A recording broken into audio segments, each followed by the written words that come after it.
শিবায়, ওম নমঃ শিবায়। তো জয় ভোলে বাবার জয়, জয় মহাদেবের জয়। তো সকাল সকাল দেখতে পাচ্ছ বেরিয়ে পড়েছি চান করে মা ছেলে। কোথায়? আজ হলো শ্রাবণ মাসের প্রথম সোমবার, অর্থাৎ 4ই শ্রাবণ আর 21শে জুলাই। আজ সারা আমাদের এইখানে মানে আমাদের এই ভারতবর্ষে বলছি, আমাদের এই কলকাতার মধ্যে ব্রিগেড মিছিল চলছে আজকে 21শে জুলাই। আর আজকেই সোমবারে শ্রাবণ মাসের প্রথম সোমবার।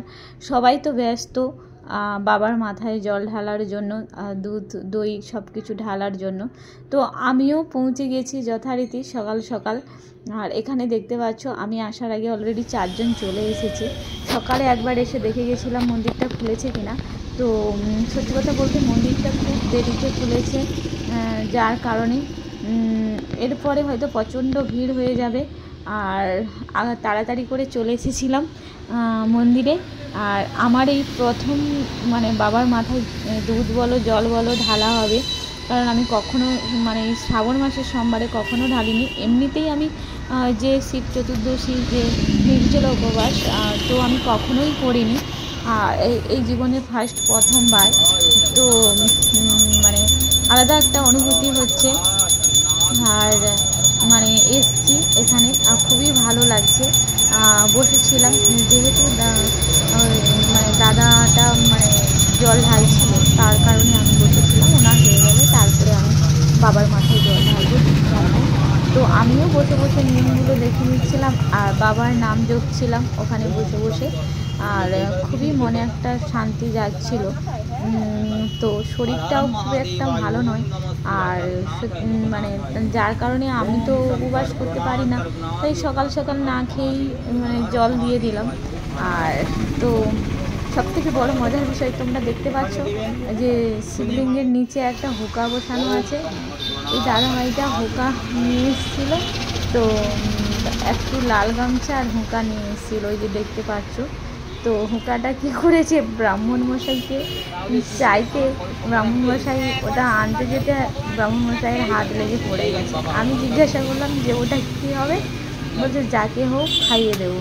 উনিও জল ঢালতে এসে বাবার জন্য হুকা নিয়ে এসে বাবার নাম করে বাড়িতে গিয়ে খেয়ে নেবে। তো যাই হোক, বলছে অন্যকে দিয়ে দেবো, সে নিজে খাক বা কাউকে দিই।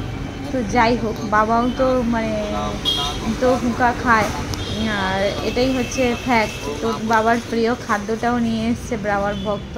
তো দেখতে পাচ্ছ ওটা দিয়ে দিয়েছে। আর এদিকে দেখো আমি দুধটা ঠিক করে ঢালতে পারছিলাম না, কারণ শরীরটা প্রচণ্ডই দুর্বল ছিল আমার। আর প্যাকেটটা কেটেছিলাম আর ব্রাহ্মণ মশাইকে বললাম যে আপনি ঢেলে দিন ঘটে। তো আমি ভিডিও দেখেছিলাম যে মাটির ভাঁড়ে দুধ ঢাললে খুবই ভালো হয়, যার কারণে আমি মাটির ঘরটা আমি নিয়ে এসেছি। আর তো বাজার থেকে কালকে নতুন কিনে, তো এই কারণে। আর এখানে তো গরুর দুধ, পিওর গরুর দুধ পাওয়ার কোনো বালাই নেই, তার কারণে দোকান থেকে কিনে নিয়ে আসতে হয়েছে। তো তারপরে ছেলেকে বলছিলাম যে ভালো করে ভিডিও ধরবি, আমি বাবার মাথায় দুধটা ঢালবো, এরকম বলে দিচ্ছিলাম। তো এরপরে দেখতে পাচ্ছ বাবা বলছে আলাদা আলাদা করে তোমাকে ঢালতে হবে না, আমি দুধের মধ্যে ওই ঘি গঙ্গা জল এই যে মিশিয়ে দিল, গঙ্গা জল ঘি সব কিছু মধু সব কিছুই মিশিয়ে দিল, মিক্সড করে দিল। তো আমার তো জানা ছিল না, আর ভিডিওতে দেখেছি। এবারে ব্রাহ্মণ মশাই যেভাবে বলছেন সেইভাবেই করছি। তো পুরো ভিডিওটা তোমরা দেখো, স্কিপ করো না। তো পুরো ভিডিওটা বুঝতে পারবে কিভাবে মানে শিবের মানে পুজো হচ্ছে। উনি প্রথমে বললেন তুমি প্রথমেই দুধটা ঢেলে দিয়ে আসো, তারপরে তুমি ফুলটা দেবে। তো যাই হোক, আর যার কারণে প্রথমে ওই দুধটা নিয়ে এলাম, তারপরে মানে ফুলটা দেব, সব কিছু বুঝিয়ে দিয়েছিলেন। এই যে বটবৃক্ষ দেখতে পাচ্ছেন, বটবৃক্ষর গাছের তলায় মনসা গাছ। তো এবার আমি ঢালছিলাম দুধ অল্প অল্প করে, যেহেতু নিচে পড়ে যাবে, পায়ে পড়তে পারে। আমাকে বলছিল তুমি অল্প অল্প করে ঢালো, তো বেশিটা তুমি বট গাছের গোড়ায় ঢেলে দেবে। তো অনেক কিছু বুঝিয়েছিলেন বট গাছ সম্বন্ধে, আমারও জানা ছিল না। তো আমিও অনেক কিছু ব্রাহ্মণ মশাইয়ের মধ্যে জানলাম, ব্রাহ্মণ মশাইয়ের কাছে আজকে শুনলাম সবাই মিলে।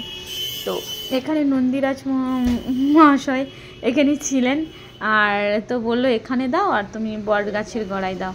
তো বট গাছটা অনেক বড়, যেহেতু ঘেরা ছিল তো গোড়ায়, তোমরা কতটা বুঝতে পারছো কিনা জানি না। তো এখনও মনসা গাছ রয়েছে, তো মনসা গাছে জল ঢালবো, যার কারণে এই মনসা গাছে আমি দুধটা ঢালতে যাচ্ছি, মানে জল বলে ফেললাম, দুধটা ঢালতে যাচ্ছি। আর তো খুবই ভাল লাগছে, ফার্স্ট টাইম এভাবে নিয়মকানুন করছি। আর সত্যি কথা বলতে সকাল সকাল গিয়েছি, ভিড় ছিল না, তো তাই শান্তি মনে পুজোটা দিতে পেরেছিলাম। আর একটু পরে তোমরা জাস্ট দেখবে যে ভিড়, দুধ ঢালার জন্য হুড়োহুড়ি যেভাবে হচ্ছে, মানে চিন্তা করতে পারবে না। আমি বাবুকে যখন স্কুলে ছেড়ে বাড়ি মানে পার্লারে আসছিলাম, তখনও পর্যন্ত প্রচণ্ড ভিড়, কারণ বেলার দিকে প্রচুর লোক গিয়েছিল। আর ভাগ্যিস আমি সকাল সকাল গিয়ে পুজোটা দিয়ে এসেছিলাম। আর তো এখানে মনসা গাছ, আদি মনসা গাছ রয়েছে, বলছে যে এপাশে ভালো করে মন্দির করা হয়নি, তো এবারে করা হবে ধীরে ধীরে। যেহেতু মানুষ এখানে পুজো দিতে আসছে, তো অবশ্যই এটা করবেন। তো বাকি দুধটা বললো যে বট গাছের গলায় ঢেলে দাও, তো বলতে আমি বট গাছের গলায় দুধটা, বাকি দুধটা আমি ঢেলে দিলাম ভালো করে। আর তারপরে ছেলে মানে দুধ জল ঢালবে বলছিল, তো ছেলেও ঢেলে নিল।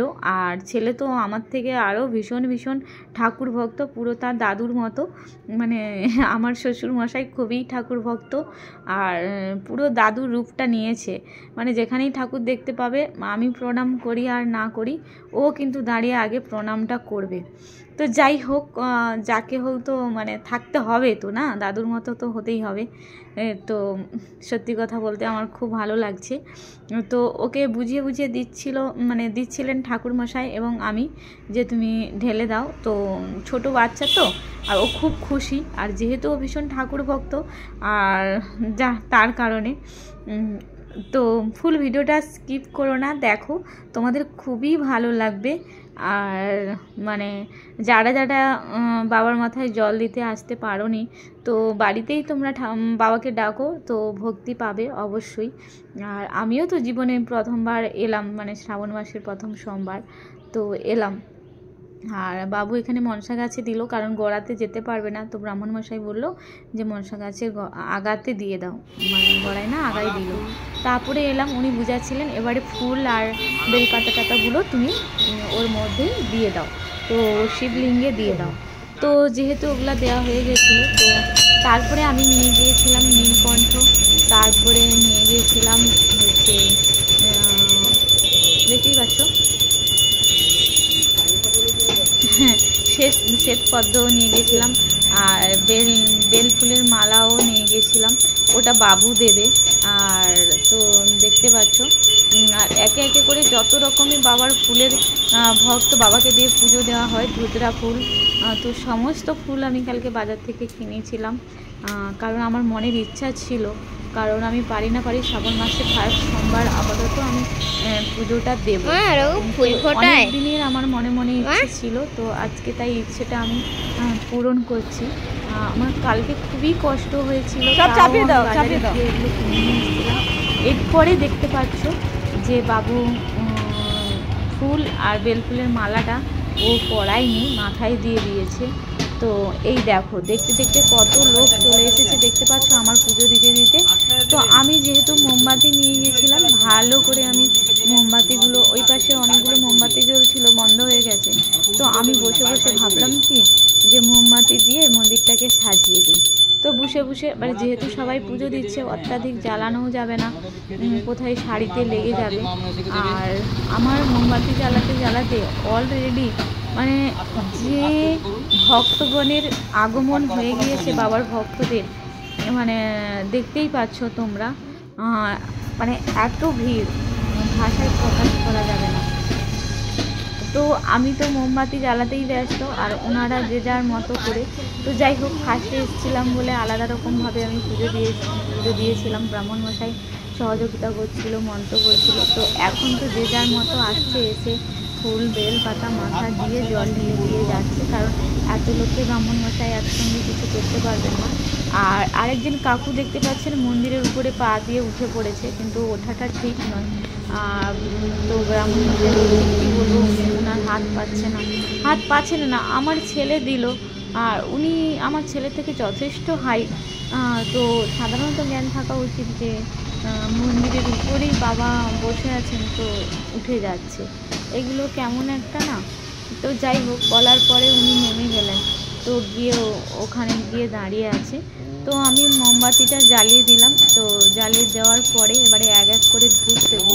আর ধূপ অলরেডি আমি বটগাছের গোড়ায় দিয়ে দিয়েছি, আর মন্দিরের সামনেও আমি ধূপ দিয়ে দিয়েছি। এবারে যাব মা মনসার কাছে ধূপ দিতে। তো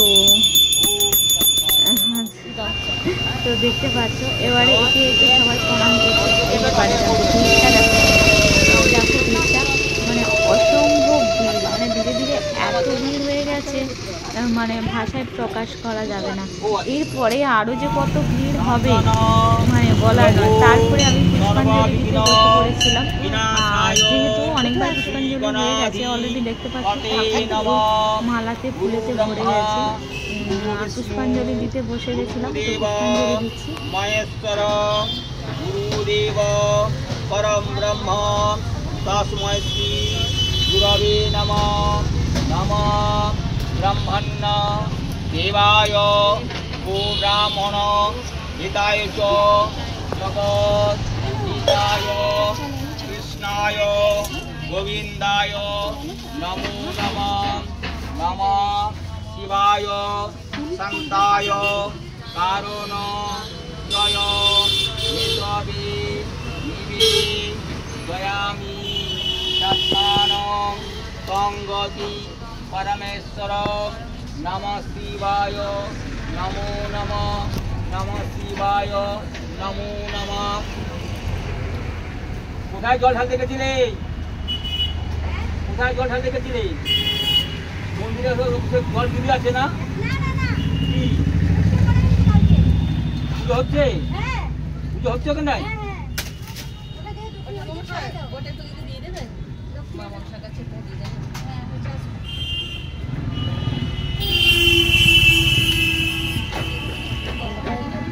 নমঃ শিবায়। তারপরে কি হয়েছে, ঘটিতে জল ছিল, তো উনি বলছেন যে জলটা তুমি ঢেলে দিয়ে আসো।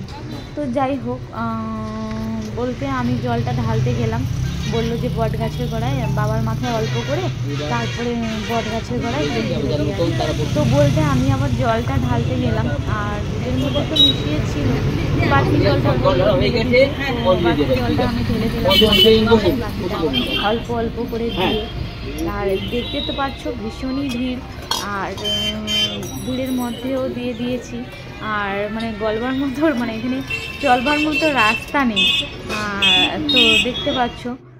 আর তারপরে দেখতে পাচ্ছ আমি পুজো দিয়ে বাড়ি থেকে বাবুকে খাইয়ে দাইয়ে স্কুলে দিয়ে পার্লারে চলে এসেছি। তো আজকের ভিডিওটা কেমন লাগলো তোমরা অবশ্যই কমেন্টে জানাবে। আর আমার ফার্স্ট টাইম মানে এই অভিজ্ঞতাটা আমার খুবই ভালো লাগলো। তো যাই হোক, অভিজ্ঞতার শেষ নেই। আর তো ধীরে ধীরে পুজো দিতে দিতে শিখে যাব যে কিভাবে, দেখো প্রত্যেকটা দেবতাদের আলাদা আলাদা নিয়ম আছে, আলাদা আলাদাভাবে পুজো দিতে হয় সেইভাবে। তো আজকে আমাকে কেমন লাগছে তোমরা অবশ্যই জানাবে। আর ভিডিওটা যদি ভালো লাগে কমেন্ট, শেয়ার এবং লাইক করে দেবেন। তো দেখা হচ্ছে নেক্সট ভিডিওতে। অবশ্যই যদি আমি সুস্থ থাকি, নেক্সট মন্ডেতে আমি আবার পুজো দিতে যাব, বাবার মাথায় জল ঢালতে যাব। তো ততক্ষণে তোমরা ভালো থেকো, সুস্থ থেকো। Tata, bye bye, love you.